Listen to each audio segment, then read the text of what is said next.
अस्सलाम वालेकुम दोस्तों, मैं any Khan from channel astro moksha एक दफ़ा फिर आप सबकी खिदमत में हाजिर हूँ। दोस्तों, आज मैं आपको बताऊंगी आर्द्रा नक्षत्र एंड सप्रेस एंगर इश्यूज के बारे में। दोस्तों, आर्द्रा नक्षत्र जो है वो राहु का नक्षत्र है और जेमिनाई में आता है। इसको शिव जी के साथ एसोसिएट किया जाता है। आप जानते हैं कि शिव जी का जो एंगर है, जो उनका गुस्से में वो जो तांडव होता था, वो उससे कौन वाकिफ नहीं है, ठीक है। तो आर्द्रा नक्षत्र जो है वो आउटकास्ट होते हैं। आर्द्रा नक्षत्र जो है उनमें या उनकी फैमिली में जनरेशनल कोई इस तरह की चीज़ होती है जो सोसाइटी में अनएक्सेप्टेबल होगी या उसको लोग पसंद नहीं करेंगे, उसको लोग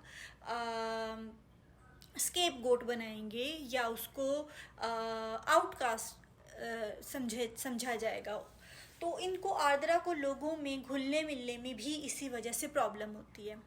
अब अक्सर ऐसा देखा है कि मून नक्षत्र में ख़ास तौर पे हमारे जनरेशनल मून नक्षत्र चल रहे हैं, तो आर्द्रा अगर हमारी मदर का है या फादर का है तो वही हमें आर्द्रा मिल जाता है अक्सर, ठीक है। तो आर्द्रा का जो है वो एक बड़ा दुखी एक एलिमेंट होता है कि इन्हें इनजस्टिस का दुख होता है, इनको एक्सक्लूड होने का दुख होता है माशरे में, क्योंकि ये अंडरडॉग का साथ देते हैं। ये माशरे की जो ऐसी रिवायात हैं, ऐसे ट्रेडिशंस हैं जो इंसान के लिए, इंसानियत के लिए ठीक नहीं है, तकलीफ़ दें हैं, नुकसानदेह हैं, ये उन ट्रेडिशंस को मानने से इनकार कर देते हैं, उन ट्रेडिशंस को कबूल नहीं कर पाते, ठीक है। अब एनिमल्स हैं, जैसे इसी दुनिया में रह रहे हैं, लेकिन हम लोग एनिमल्स को, बहुत सारे लोग अभी भी एनिमल राइट्स का ख्याल नहीं रखते। एनिमल्स को किस तरह रखा जाता है, ज़ाहिर है एनिमल्स वो चीज़ बता नहीं सकते। तो ऐसों का ख्याल रखना जो अपने हक के लिए नहीं बोल सकते, आर्द्रा जो है वो उनके लिए बोलता है, उनके लिए आवाज़ उठाता है। तो फिर इनको कहा जाता है कि आर्द्रा नक्षत्र के लोग, आर्द्रा नक्षत्र का पर्सन दूसरे को बहका रहा है, भड़का रहा है हमारे खिलाफ, यानी कि ये निशानदेही करते हैं प्रॉब्लम की। इनके ऊपर ये इल्ज़ाम लगता है कि इन्हीं की वजह से प्रॉब्लम हो रही है, ये दूसरों को लड़वा रहे हैं, बहका रहे हैं, भड़का रहे हैं। यानी कि जैसे मज़दूर यूनियन होती है ना फैक्ट्रीज़ में, तो जो उस यूनियन का लीडर होता है वो मज़दूरों के हकूक़ के लिए बोलता है, ठीक है। और कई दफ़ा ऐसा भी होता है कि सारे मज़दूर भी उसके ख़िलाफ़ खड़े हो जाते हैं कि ओके, ये हमें भड़का रहा है, मालिकान के ख़िलाफ़ कर रहा है। अब एक मूवी थी, अब जैसे एक मूवी आई थी विकेड, उसका नाम था। तो उसमें वो लड़की जो जिसका ग्रीन कलर होता है, मेटिल्डा शायद उसका नाम होता है, तो वो जितनी भी कोशिश करे वो बाकियों में अलग ही रहती है, दूसरों में मिक्स नहीं होती, क्योंकि आर्द्रा का भी ये प्रॉब्लम होता है कि वो अलग रहता है। या तो सोसाइटी से ही अलग होता है, मतलब डिस्टेंस में वो जंगल बेयाबान में होगा या दूसरों से अलग थलग रहेगा, या फिर उनकी पर्सनैलिटी ही ऐसी होती है कि बाकियों में रहते हुए भी वो अलग रहता है, अलग होता है। फिर इसी का विकेड का पार्ट 2 आया था, उसमें जिस तरह से एनिमल्स को दिखाया था कि एनिमल्स को किस तरह से बोलने से रोका गया या एनिमल्स को किस तरीके से उनको उनको कैसे कैद करके रखा गया। और आर्द्रा जो है वो, आर्द्रा की थीम भी कुछ ऐसी है। और बाद में एनिमल्स को उसी के ख़िलाफ़ कर दिया गया जो एनिमल्स का खैर ख्वाह था। तो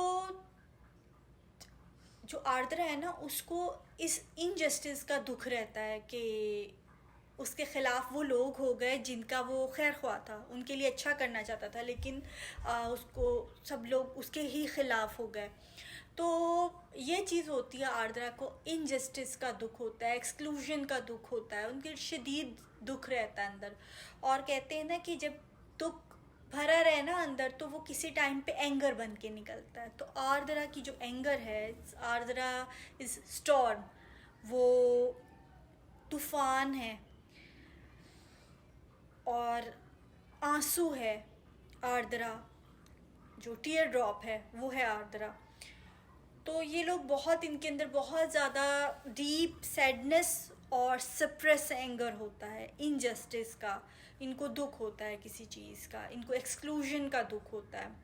तो आर्द्रा वालों में अक्सर ये चीज़ देखी गई है कि एंगर इश्यूज हो सकते हैं इनमें, और इनको वर्क करना होता है अपने एंगर इश्यूज़ के ऊपर।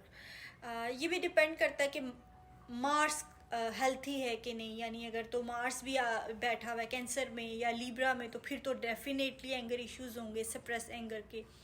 लेकिन अगर हेल्थी हो, अच्छे हेल्थी साइन में हो, तो इनको आउटलेट भी मिल सकता है, ये अपनी बात बताने का, अपनी एंगर को ओन करने का। इनको अपनी टेरिटरी को जब इंसान प्रोटेक्ट करता है ना, फिर उसके अंदर से गुस्सा जाता रहता है, क्योंकि एंगर को अच्छे तरीके से यूज़ करने का यही मतलब है कि इंसान अपनी हिफाजत कर सके।